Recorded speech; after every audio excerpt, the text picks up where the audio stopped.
Salut à tous et bienvenue sur la chaîne de Morgenstern Printing. Aujourd'hui, on se retrouve pour une battle d'imprimantes. Alors ça fait un petit moment que j'en avais pas fait. La compétition de vitesse entre d'un côté la Saturn IV Ultra et de l'autre côté la M7 Pro de chez Anycubic.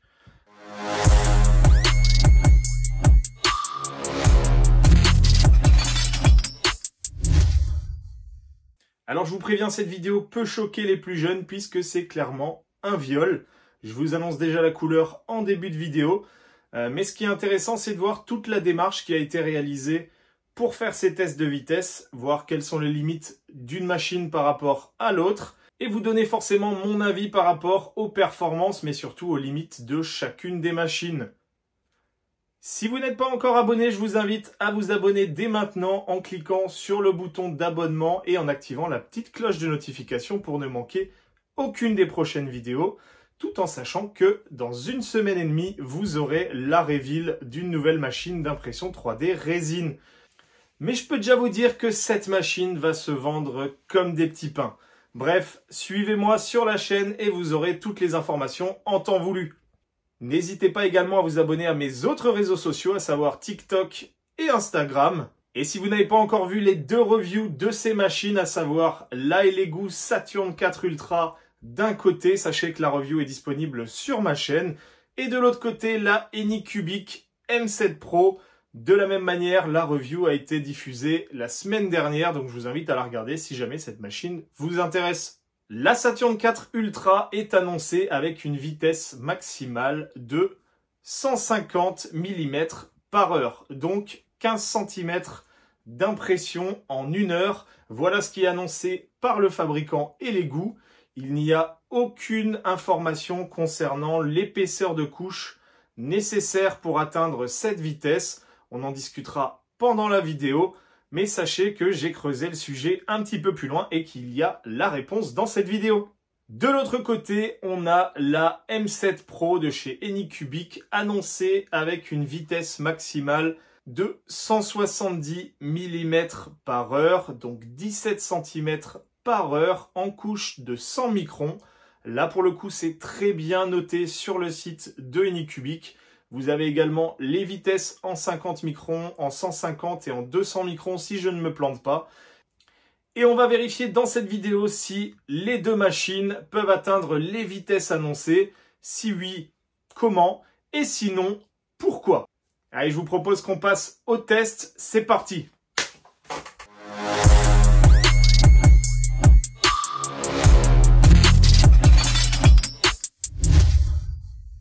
On se retrouve donc avec la Saturn IV Ultra d'un côté et de l'autre côté la Anycubic Photon Mono M7 Pro. On va tester ces deux machines avec la résine Anycubic High Speed 2.0. Tout simplement parce que c'est une des résines les plus rapides du marché et surtout elle est très facile à trouver. Au niveau des paramètres d'impression, vous voyez que cette résine a un temps d'exposition de 1,5 secondes en couche de 100 microns, ce qui est totalement dérisoire. 15 secondes sur les couches de base et j'ai mis 5 couches de base et 5 couches de transition dans un premier temps. Bien entendu, pour optimiser l'impression, j'ai viré tous les temps d'attente et comme vous pouvez le voir, sur la Saturn IV Ultra, vous ne pouvez pas régler la vitesse de montée et de descente puisque la machine est équipée d'un tilt. Pour le modèle, j'ai choisi une tour de pie de 10 cm de haut, vitesse d'impression annoncée 1h24 et au niveau du temps réel, on est bien à 1h24. Bon, 1h24, c'est sympa, mais je me suis dit qu'on pourrait encore accélérer la vitesse en tapant sur les couches de base, donc 5, et les couches de transition, 5 également. J'ai donc totalement viré les couches de transition et je me suis limité à seulement 2 couches de base, donc des paramètres de gros bâtards. Et vous allez voir que là, on gagne pas grand-chose, on gagne 1 minute d'impression, enfin un peu moins. Par contre, on va avoir des petits soucis qu'on n'avait pas auparavant quand on avait mis des couches de base et des couches de transition. Comme vous pouvez le voir sur cette seconde impression, en 100 microns, 2 couches de base, pas de couche de transition sur la Saturn IV Ultra, vous voyez que j'ai un décollement de couche sur les 2 couches de base. Pour information, ma Saturn IV Ultra est équipée d'un film ACF, donc ce n'est clairement pas à cause du film. C'est tout simplement que l'imprimante a besoin de ces couches de transition pour imprimer correctement la base. Au niveau du modèle, cette tour de pie est clairement un modèle de torture. Vous pouvez le voir, il y a plein de surplombs sans aucun support, ce qui fait qu'il y a de la délamination de couches dès que vous avez un surplomb. Vous pouvez regarder partout, hein. Alors le modèle s'est imprimé correctement, mais vous avez partout ces petites couches qui viennent se délaminer tout autour des chiffres sur la partie supérieure parallèle au plateau. De la même manière, sur la Anycubic M7 Pro, on vient charger la résine High Speed 2.0 de chez Anycubic. Et pareil, on va appliquer des paramètres de bâtard. Comme sur la Saturn 4 Ultra, et pour que ça soit pertinent, j'ai appliqué un temps de 1,5 secondes pour 15 secondes de base en couche de 100 microns. Je pourrais gratter un petit peu sur l'exposition, mais honnêtement, si c'est pour avoir plus d'échecs, ça ne fait pas sens. De la même manière, on commence avec 5 couches de base et 5 couches de transition. Et par contre, sur la M7 Pro, on peut ajuster la vitesse de montée et de descente. En l'occurrence, là, je l'ai mis à 30 mm par seconde, ce qui nous donne un temps d'impression estimé à 35 minutes et 44 secondes. Donc quasiment 2 fois et demi plus rapide. En réalité, l'impression s'est réalisée en 49 minutes. Et surtout, ce qu'on voit, c'est qu'il manque des étages à l'impression. Donc, comme vous pouvez le voir, l'impression ne fait pas 10 cm, elle est beaucoup plus petite par rapport à celle imprimée sur la Saturn 4 Ultra. Et je vous expliquerai juste après ce que je pense être la cause de cette différence de taille d'impression. Notamment parce que, comme vous pouvez le voir, ce sont les derniers étages, ceux qui sont les plus proches du plateau qui manquent. Donc, ce qui est plutôt bizarre. Autant si ça avait été les dernières couches imprimées, j'aurais compris, mais en plein milieu, c'est vraiment très bizarre. Comme sur la Saturn 4 Ultra, j'ai changé mes paramètres pour ne laisser que 2 couches de base et aucune couche de transition. Et j'ai également changé mes vitesses de montée et descente à 25 mm/s. Vous verrez plus tard dans la vidéo que c'est très important sur la M7 Pro. Temps annoncé toujours 34 minutes et temps réel cette fois-ci 39 minutes et 34 secondes. Comme vous pouvez le voir, cette fois-ci l'impression s'est réalisée totalement, donc il ne manque pas les 2 premiers étages situés sur la partie basse. Et cela tout simplement parce que j'ai appliqué la vitesse de 25 mm par seconde et non pas 30 mm par seconde en 100 microns avec 2 couches de base et aucune couche de transition. Contrairement à la Saturn 4 Ultra qui était imprimée avec les mêmes paramètres, vous voyez que vous n'avez aucun décollement de couche sur la partie basse. Par contre, de la même manière que sur la Saturn 4 Ultra, vous voyez qu'au niveau des surplombs, on a de la délamination de couches. Alors c'est un fichier de torture, donc forcément l'imprimante est mise à rude épreuve. En plus là, on va pousser les vitesses au maximum, donc clairement ces imprimantes n'aiment pas ça. Quand on vient comparer à gauche la Saturn 4 Ultra et à droite la M7 Pro, on voit que les 2 impressions sont réalisées correctement. Par contre, sur la Saturn 4 Ultra, on a de la délamination de couches sur la partie basse, ce qui veut dire que cette imprimante a besoin de plus de couches de transition, ce qui n'est pas le cas sur la M7 Pro. De la même manière, si vous regardez les premières couches d'impression côté plateau, elles sont beaucoup plus dégueulasses sur la Saturn 4 Ultra que sur la M7 Pro. Ce qui veut dire que derrière, vous avez en plus besoin de temps d'attente lorsque vous faites des impressions avec la Saturn 4 Ultra, alors que pas forcément avec cette résine sur la M7 Pro. Bon, par contre, je ne vous l'ai pas montré, mais sur la M7 Pro, à ces vitesses d'impression, vous voyez, ça tire énormément sur le bac et sur l'écran. Vous pouvez voir que le châssis tire énormément au niveau de l'écran lors de chaque levée de plateau, puisque les contraintes sont maximales.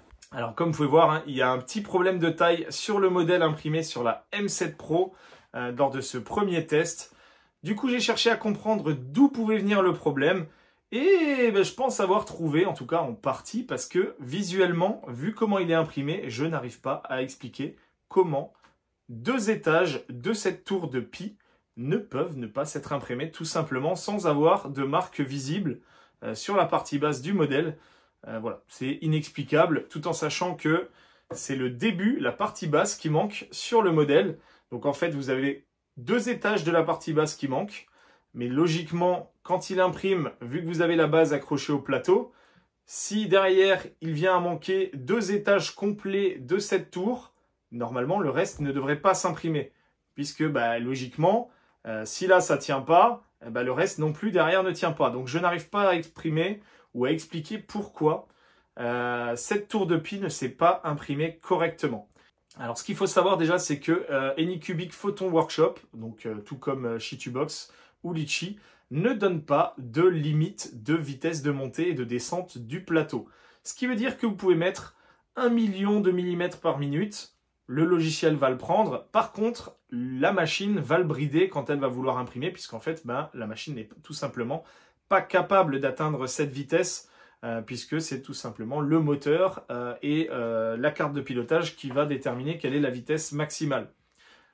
On n'a pas d'information de la part du fabricant sur quelle vitesse de montée et de descente maximale on peut appliquer sur la machine. Donc c'est toujours un peu chiant parce que du coup il faut tâtonner. Là j'avais imprimé ce modèle avec une vitesse de 30 mm par seconde. Donc voilà, une vitesse très élevée, mais je me suis posé la question de savoir si c'est pas cette vitesse qui posait le problème et qui aurait du coup shunté une partie du modèle lors de l'export. Voilà, et je n'ai pas essayé de le reproduire. Par contre, ce que je me suis dit, c'est que je me suis dit, on va pousser le vis encore plus loin et on va monter à 40 mm par seconde, ce qui est une vitesse encore plus énorme. Mais je me suis dit, tant qu'à faire, autant que ça soit une aberration. Et là, bim, eh ben, on a gagné un étage. Alors, on n'a toujours pas tous les étages, hein. Vous voyez, regardez, il en manque encore un. Mais je n'arrive pas à expliquer pourquoi est-ce que quand on met une vitesse plus importante, le slice va faire que vous gagnez ou vous perdez des étages. Aucune fucking idea. Voilà, ça c'est le résultat. Donc en gros, de ce que j'ai vu, c'est quand vous mettez 30 ou 40, qui sont des vitesses supérieures de montée et de descente par rapport au maximum que peut atteindre la machine, vous avez des bugs comme ça, voilà, inexplicables. Je pense que ça se fait au niveau de Photon Workshop qui du coup galère à faire le slice du modèle et du coup va shunter en fait tout simplement des couches. Par contre, lorsque vous l'imprimez avec la vitesse maximale de montée et de descente, à savoir 25 mm par seconde, puisque du coup j'ai testé dans le logiciel pour voir quelle était la vitesse max. Alors c'est très simple de déterminer la vitesse maximale. Vous slicez votre modèle, vous regardez le temps théorique d'impression. Si à 25, vous avez un temps donné, donc imaginons 34 minutes, vous mettez 30, donc une vitesse plus élevée, vous avez toujours 34 minutes, bah, c'est que vous avez déjà dépassé le maximum. Forcément, si vous mettez 40, vous n'allez rien gagner à chaque fois, vous allez juste augmenter la valeur dans le slicer, mais le temps théorique, lui, restera le même puisque le logiciel prend en compte cette vitesse. Donc sur la M7 Pro, la vitesse maximale de montée et descente, c'est 25 mm par seconde. Et donc, quand on met la vitesse maximale, là, le fichier s'imprime correctement, aucun bug par rapport à la Saturn 4 Ultra. Sur la Saturn 4 Ultra, il faut savoir que vous ne pouvez pas régler la vitesse. Vous avez deux modes d'impression dans la machine, vitesse lente, vitesse rapide, et c'est tout. Voilà, vous ne pouvez pas toucher aux paramètres de vitesse de montée et descente du plateau, puisqu'en fait, le plateau ne monte et ne descend pas. Vous avez le système de bac avec un tilt qui va faire descendre et remonter le bac de résine. Et cette vitesse-là n'est malheureusement pas modifiable. Donc, ce qui fait que vous avez une telle différence déjà sur une impression de 10 cm. Donc voilà, on est quasiment 2,5 fois plus rapide sur la M7 Pro que sur la Saturn 4 Ultra. Tout simplement parce que vous pouvez pousser la vitesse du moteur à fond les ballons. Et du coup, monter et descendre beaucoup plus rapidement que le mouvement du tilt qui, lui, est systématiquement tout le temps le même. Sauf quand vous mettez rapide et élevé, mais voilà, vous ne pouvez pas accélérer cette vitesse-là. Et ce qui fait que derrière, vous vous prenez une grosse gifle dans la gueule. Alors si on fait le petit calcul, on n'est toujours pas à la vitesse qui est annoncée par Anycubic. Alors pour la Saturn 4 Ultra, on n'y est clairement pas. Voilà. Pour la Anycubic, on n'y est pas encore, c'est-à-dire que on n'a pas encore atteint les 170 mm par heure. Et du coup, je me suis dit, on va pousser le vis en imprimant une pièce de 17 cm, donc 170 mm, et voir si on arrive à atteindre les 170 mm en une heure. Oui, je sais, ça ressemble... Voilà, bon, t'as compris. Regarde, quand on prend deux, hop, comme papa dans maman. Bon, comme précédemment, sur la Saturn 4 Ultra, temps annoncé 2h22, temps réel d'impression 2h16 minutes, ce qui veut dire qu'on a gagné 7 minutes. Sur la M7 Pro, le temps estimé est de 58 minutes, avec cette fois-ci un temps réel d'impression de 1h03. Donc on a à gauche la Saturn 4 Ultra avec un temps de 2h16, à droite la M7 Pro avec un temps de 1h03 minutes. Au niveau de la Saturn 4 Ultra, on voit qu'on a de nouveau des problèmes de délamination de couches du fait de l'absence de couches de transition. Ce qui vient donc confirmer ce que je vous disais précédemment dans la vidéo. Le reste de l'impression est très propre, forcément il n'y a pas de surplomb, les angles sont vraiment très bons pour pouvoir imprimer en résine sans support. La M7 Pro quant à elle, a beaucoup moins de défauts au niveau de la couche de base. On peut voir qu'il y a un tout petit défaut juste ici, vous voyez. Mais franchement rien de comparable par rapport à ce qu'on a sur la Saturn 4 Ultra. Donc la Saturn 4 Ultra nécessite des couches de transition dont on n'a pas forcément besoin. La M7 Pro, de la même manière, on est sur un fichier qui est beaucoup moins torturant que la tour de Pi. Donc l'impression est très propre puisqu'il n'y a pas de surplomb, on peut imprimer sans support.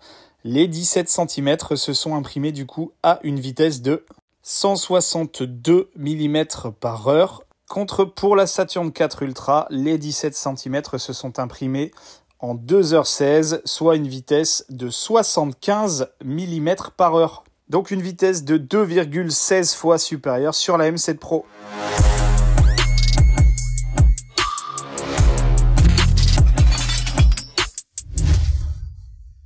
Comme vous avez pu le voir dans la vidéo, la Saturn 4 Ultra ne répond pas du tout aux attentes des 150 mm par heure en vitesse maximale. En tout cas pas à 100 microns d'épaisseur.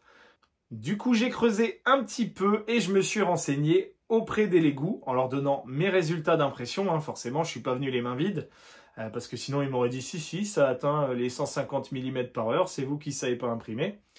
Donc bref, je leur ai donné toutes mes données et bizarrement, ils m'ont répondu et ils m'ont dit « Ah non, mais en fait, nous, c'est pas à 100 microns, c'est à 200 microns. » Donc en fait, 2 fois plus épais. Honnêtement, personne n'imprime en 200 microns en impression résine. À 200 microns, autant imprimer en FDM. Donc voilà, c'est complètement stupide. Donc sachez que la vitesse annoncée sur le site de Legout est une vitesse avec une épaisseur de couche de 200 microns. Alors, forcément avec des paramètres de bâtard, comme je l'ai fait dans la vidéo, mais vous n'atteindrez jamais 150 mm par heure, donc 15 cm par heure sur une Saturn 4 Ultra. Peu importe la résine que vous utilisez, peu importe les paramètres que vous utilisez, vous ne pourrez tout simplement pas les atteindre. La raison de cette limitation, c'est tout simplement le tilt, donc le back qui monte et qui descend, qui est quand même relativement lent. Par rapport à un mouvement de plateau, vous avez pu le voir dans la vidéo avec la M7 Pro qui vient arracher limite l'écran tellement il y a de force et de vitesse dans la traction de ce qui est imprimé. Sur la Saturn 4 Ultra, vous n'avez pas cette possibilité-là. Alors il faut savoir que la Saturn 4 Ultra est l'évolution de la Saturn 3 Ultra qui elle ne possède pas de tilt, ce qui veut dire que derrière cette machine a un système traditionnel de montée et descente du plateau, et ce qui veut dire également que vous pouvez augmenter la vitesse beaucoup plus drastiquement sur une Saturn 3 Ultra que sur une Saturn 4 Ultra. Donc sachez que la Saturn 3 Ultra était vendue plus cher que la Saturn 4 Ultra, et une des raisons, c'est tout simplement cela, puisque la machine, la Saturn 3 Ultra, est plus performante en termes de vitesse, pas en termes de qualité, les deux machines ont exactement la même qualité, mais en termes de vitesse, la Saturn 3 Ultra est plus rapide que sa petite sœur, la Saturn 4 Ultra. Bien entendu, la Saturn 4 Ultra amène d'autres nouveautés, la caméra avec intelligence artificielle, bien entendu le tilt, le capot qui vient s'ouvrir en charnière et non plus une cloche à soulever, 2-3 autres choses, l'écran vertical, enfin bref, je ne vais pas vous faire la liste. Si vous voulez voir toutes les nouveautés sur la Saturn 4 Ultra, je vous invite à regarder ma review sur YouTube. Mais voilà, sachez que une Saturn 3 Ultra sera plus performante en point de vue vitesse que sa petite sœur qui vient de sortir. Concernant la M7 Pro, vous avez pu le voir dans la vidéo, la M7 Pro est très proche du 170 mm par heure. Alors il faut savoir que je n'ai pas imprimé sur toute la hauteur, puisque ça joue également forcément. Alors il n'y a que 2 couches de base dans mes paramètres, ça fait 30 secondes, mais c'est le cumul des couches qui va faire que des petits pouillèmes de temps vont être gagnés entre chaque couche. Donc en fait là j'ai imprimé sur 17 cm, mais la M7 Pro peut imprimer jusqu'à 23 cm. Donc il y a 6 cm qui manquent. Vous multipliez 6 cm par 100 microns, ça vous fait tout simplement 600 couches. 600 couches où vous avez potentiellement un pouillème de gagné à chaque fois. Vous serez sur la vitesse maximale sur toute la hauteur du plateau à 170 mm/h sans aucun doute. Donc la M7 Pro de ce côté-là respecte bien ses engagements. Et Anycubic, honnêtement, bravo, vous avez fait une machine ultra rapide. Je ne m'attendais pas à de telles différences lors de ce test. Et c'est aussi pour ça que j'ai décidé de vous faire une vidéo dédiée de comparaison entre les deux machines. Parce que clairement, voilà, hein, la Saturn 4 Ultra, les deux impriment très bien entre M7 Pro et Saturn 4 Ultra. Par contre, elle se fait violer d'un point de vue vitesse. Néanmoins, la M7 Pro coûte 150 € de plus, si je ne me trompe pas. Alors, elle a d'autres avantages que uniquement la vitesse. Elle a un système d'auto-remplissage, elle a un bac chauffant, elle a un filtre à air. Alors, bien entendu, vous pouvez le rajouter sur votre Saturn 4 Ultra, excepté le bac chauffant, mais vous pouvez mettre un chauffage. Et vous n'avez pas d'auto-remplissage possible avec cette machine. Mais si vous montez du coup à 450 €, vous avez 100 € de différence. La Saturn 4 Ultra pourra également chauffer et filtrer l'air comme la M7 Pro. Donc la réelle différence entre la M7 Pro et la Saturn 4 Ultra, c'est tout simplement la vitesse d'impression, l'écran 14K avec une très bonne résolution sur la M7 Pro, même si vous verrez honnêtement aucune différence à l'œil nu. Et enfin, le système d'auto-remplissage qui est un accessoire additionnel, forcément. Enfin, auto-remplissage et purge. Donc voilà, c'est grosso modo ces différences-là qui justifient la différence de 100 € entre les deux machines. Voilà, cette battle d'imprimante touche maintenant à sa fin. N'hésitez pas à vous abonner si cette vidéo vous a plu et que vous ne l'avez pas fait en début de vidéo. N'hésitez pas à me dire également ce que vous avez pensé de cette vidéo en commentaire. Alors, on est resté sur des modèles très techniques, voilà, c'est pas de la figurine, c'est pas forcément beau, mais ça me permettait vraiment de tester uniquement la vitesse de ces deux machines, puisque c'est aujourd'hui un des arguments de vente des fabricants, en disant moi ma machine elle en a une plus grosse que la tienne. Voilà, bon là on a le résultat et on voit réellement qui a la plus grosse que l'autre. Titre. Merci à tous de votre fidélité, moi je vous fais des gros bisous et à plus.